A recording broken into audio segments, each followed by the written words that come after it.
What's up, Warriors of Light? Today we're diving sword first into a true JRPG classic, the game that started it all, Final Fantasy I Pixel Remaster. And we're doing something a little different. We're ranking every single boss in the game, from the absolute weakest punching bag to the kind of fight that makes you consider switching genres. That's right, all 19 bosses, from the unforgettable Garland to the legendary Choas. And yes, even those ones that are borderline bosses, that ambush you mid-dungeon and act like they own the place. Now, before we jump into it, a quick disclaimer. This list is based on my own personal experience. My party composition, my level, my gear, my misfortunes. So if I put a boss way lower or higher than you would, let me know in the comments below. That's the fun of these rankings. Alright, now that we're buffed, healed up, and hopefully we've saved the game, let's rank every boss in Final Fantasy I from easiest to hardest.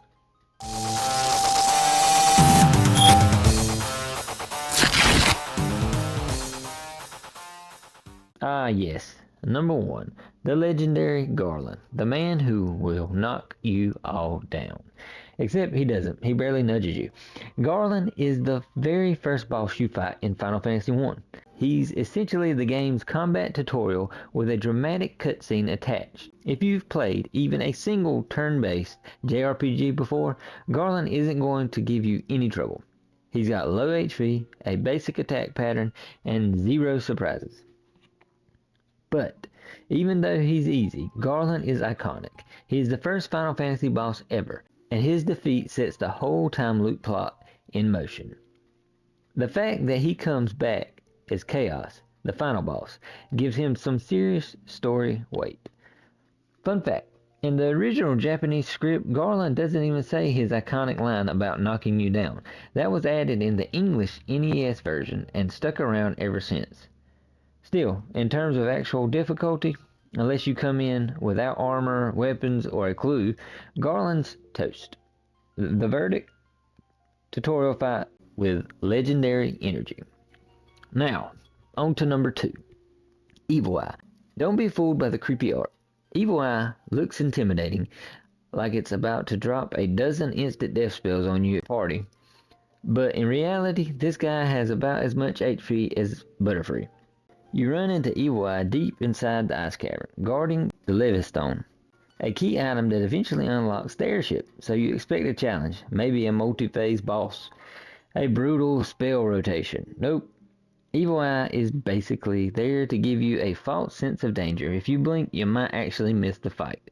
He has low HP, no significant resistance, and usually dies in 1 or 2 hits, and make you question if that was a mini-boss or a mosquito.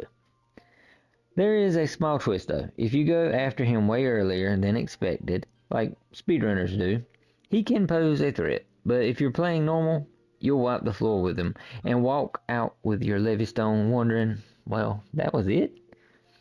Verdict, scary looking, hilariously weak. Number 3, the Vampire. You finally reached the bottom of the Earth Cave. You're low on potions, you've just gone through a maze of poison traps and annoying bats. You step into a crypt, and there he is, the vampire. Cue dramatic music, cue fear, and then you beat him in like 30 seconds. Yeah, that's it. That's the dude I came all the way down here to face. The vampire has decent attack power and a solid artwork design, but that's about it. He's not even the final boss of the dungeon. He's just a midway guardian, an appetizer before the lynch. And unlike later vampire-themed Final Fantasy bosses, this guy doesn't even drain life or cause major status issues. Verdict, undead, yes. Unforgettable, not quite. Number 4, Beaky and his band of misfit pirates. You run into these guys after arriving in Pravaka, and they look like they mean business. There are 9 of them. 9. That's more than most boss encounters. You expect a war, maybe a long, drawn-out fight, and then you sneeze on one and he dies instantly. These pirates have hilariously low HP, and they're resistant. They go down in basically 1 hit, And if your party is even slightly leveled, the fight becomes a victory lap. But I love this fight for what it represents. You get your ship right after. It's your first real power trip moment, and Beaky's pirate voice is pure comedy. I mean, heck, I couldn't even read half of it the first playthrough. So yeah, not hard, but undeniably funny. Verdict, more of a bar brawl than a boss fight. Number 5, Red Dragon. Now we're stepping into optional boss territory. I mean, they're not really bosses, but you open a chest and this pops out, sometimes it surprises you. The Red Dragon usually shows up as a late game guardian, and unlike the early bosses, this guy doesn't mess around. He hits hard, his fire-based attacks can melt a squishy caster, and if you don't have fire protection, you could be in serious danger. What makes this fight tricky is that you often encounter him unexpectedly. There's no build-up, no boss music, just boom. Suddenly, you're in combat with a flame-spewing monster, and your party's HP is plummeting. This guy's a great example of how Final Fantasy loves to punish overconfidence. Verdict, mid-tier boss, high-tier ambush potential. Number 6, Dragon Zombie. Not much different than the last one we just talked about. Now, this one's fun, in a horrific way. The Dragon Zombie looks like something straight out of Dark Souls. It's an undead beast with nasty status effects and surprisingly high durability.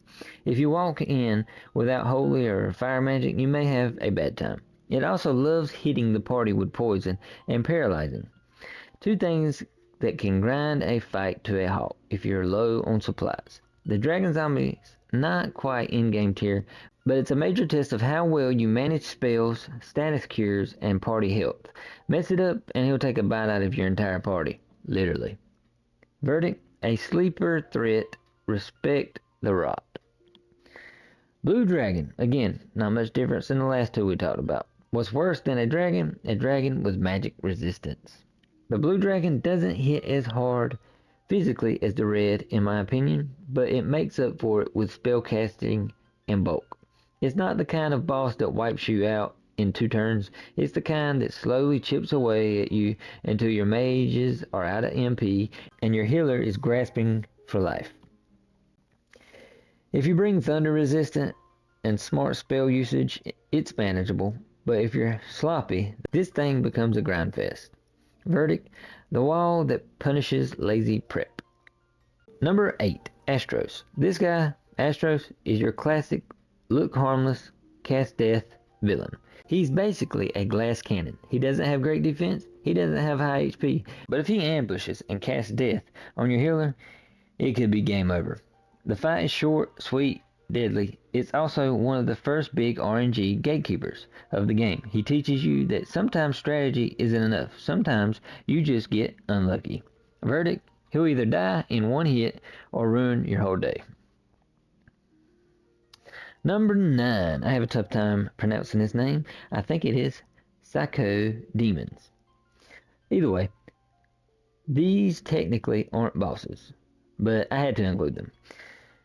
These Psycho Demons show up in the Marsh Cave and ambush you in a group when you open a chest. They're not on the boss list, but they hit so hard and show up so suddenly that I absolutely feel like they're one. They attack in groups, they crit often, and if your party's underleveled or out of spells or out of MP, these guys can wipe the floor with you before you blink. This is that moment in every Final Fantasy game where the devs go, hey, what if a random encounter makes the player cry? I died a few times with these. Verdict, not a boss in name, but a nightmare in practice. Number 10, the Kraken. Now, this might start a debate in the comments. The Kraken is one of the 4 fiends, and according to many guides I've read, he's supposedly the hardest of them. But honestly, for me, he didn't give me too much trouble. His physical attacks are brutal, don't get me wrong. He can absolutely demolish your casters in a single turn, but if you walk in with buffs like Protect and some ice spells, you can control the pace of the fight pretty easily. And since he doesn't use many status effects, it's more about managing raw damage. Still, if you come in unprepared or underlevel, he will ruin you. Verdict, scary reputation, solid challenge, but beatable with brains. Number 11, Kraken 2. So you thought the Kraken was manageable. Kraken 2 heard that and took it personally. This rematch takes place in the final dungeon, and the power spike is, yeah, pretty good. In my personal opinion, his attacks hit significantly harder. He's faster. He seems to have more HP, and now he's even got magic support to go with his physical dominance. This version of the Kraken feels like the final boss of a whole different game. He can easily take out squishy party members with a single hit, and unlike his first form, he's backed up with strong multi-target spells that punish unprepared teams. My biggest strategy tip here is use debuffs early, protect especially, equip ice element weapons, and don't be afraid to spam your strongest damage spells early. He definitely earns his spot in the upper tier. He's not the most technical fight, but his raw stats alone demand respect. Verdict, the Kraken you were warned about. Number 12. Monolith. Monolith is a standout among the 4 fiends, not just because she's one of the first major bosses you face, but because she immediately makes you sit up and pay attention. She's fast, she hits like a truck, and she's got a wicked fire spell arsenal that can decimate unprotected parties. The danger here is walking in under level, or assuming she'll be as easy as the bosses that came before. She's the first real elemental challenge, where fire resistance, buff timing, and proper healing rotations actually matter. Fun fact, Monolith, originally called Kari in the NES version, was inspired by the Dungeons & Dragons Monolith Demon.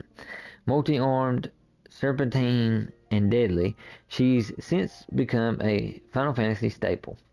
For many players, this is the boss where Final Fantasy I stops playing nice. Verdict, a fiery wake-up call. Underestimate her and it's game over. Number 13, the Lich.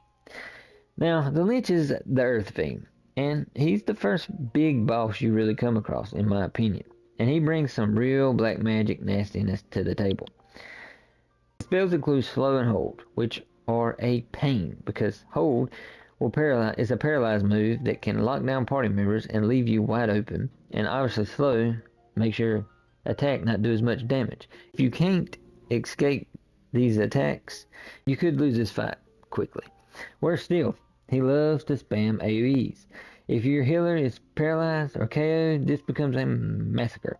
With that said, his undead nature also makes holy and fire-based attacks effective, but you still have to survive long enough to use them. Unlike many early bosses, Lich forces you to bring actual strategy, not just brute force. Verdict, first true caster boss, dangerous and unpredictable.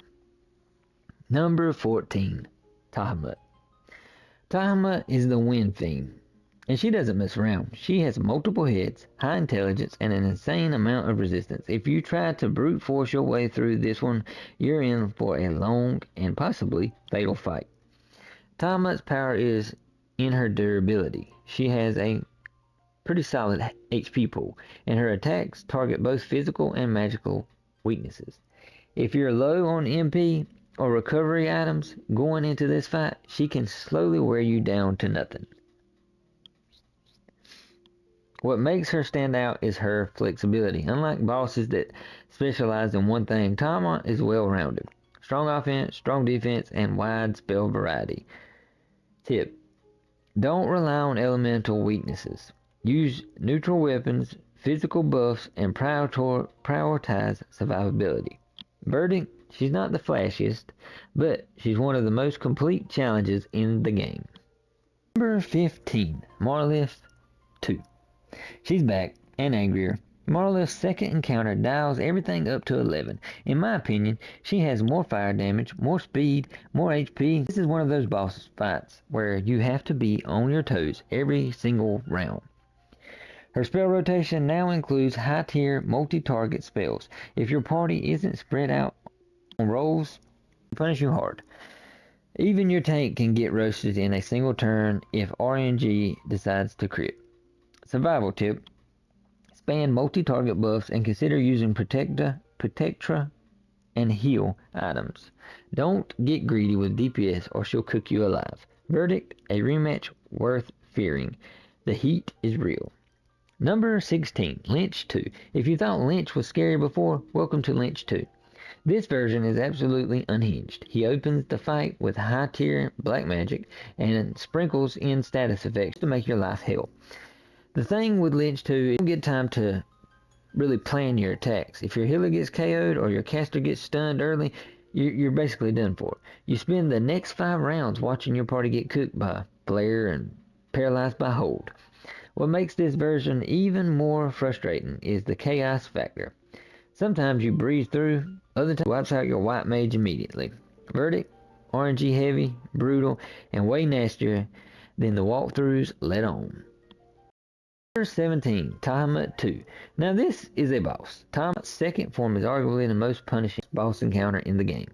The resistance of a cheat code and the damage output to wipe the entire party.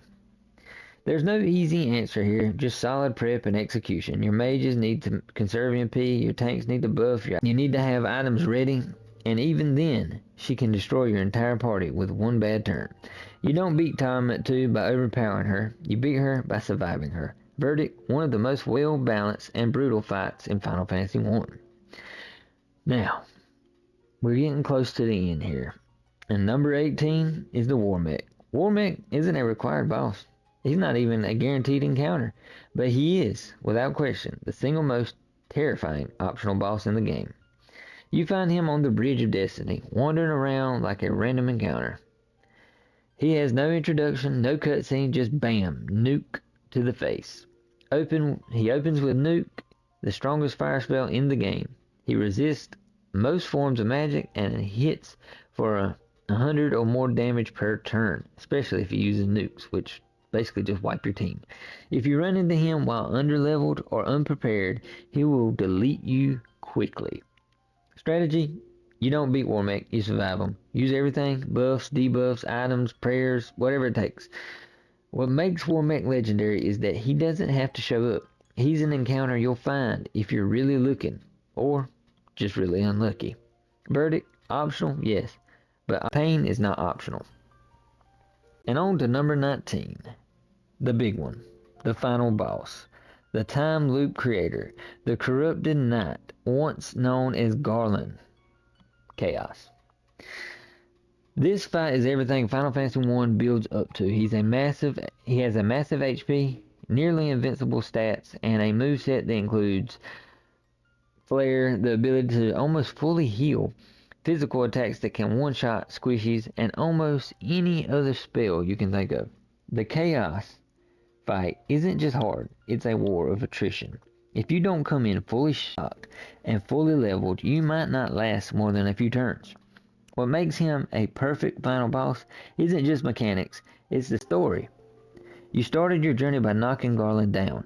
Now you've come full circle to break the time loop. It's poetic, painful, and one of the most satisfying wins in the franchise. Me personally, I've played a number of Final Fantasy games, and I think Chaos is not the toughest one I fought, but he's up there. He's probably top 5 toughest Final Fantasy bosses ever. Granted, I haven't played all the Final Fantasies, so we'll see. Verdict: a top tier Final Fantasy boss. Difficult, epic, and unforgettable. And there you have it. Every single boss in Final Fantasy 1 Pixel Remastered, ranked from easiest to hardest. Let me know in the comments. Did I get it right? Did I overrate Tiamat? Did I disrespect the Kraken? And if you played other versions, NES, Game Boy Advance, PlayStation 1, drop your comparisons down below too. I'd love to revisit those in future rankings.